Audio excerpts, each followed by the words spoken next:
And दबा के mark दे सकते हैं। पोजीशन को हमने मार्क की पोजीशन को हमने प्लेस किया, एंटर किया। रीड करने के बाद मशीन को रिमोट पे डाल दो।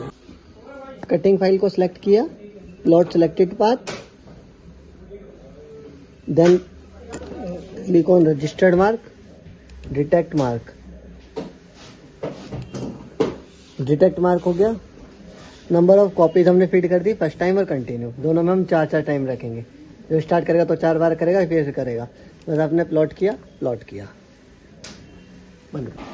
चारों सेंसर रीड कर दिए और ये कटिंग स्टार्ट कर दी है।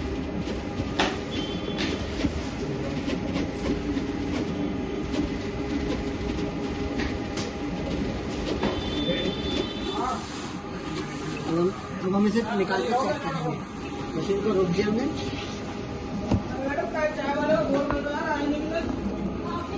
ये हमारी कटिंग हो गई है। ये इलास्टिक है, हमको वाइट के साथ चाहिए इसलिए वाइट के साथ है। अब एंड किया और आपने मशीन को रिमूव किया, मशीन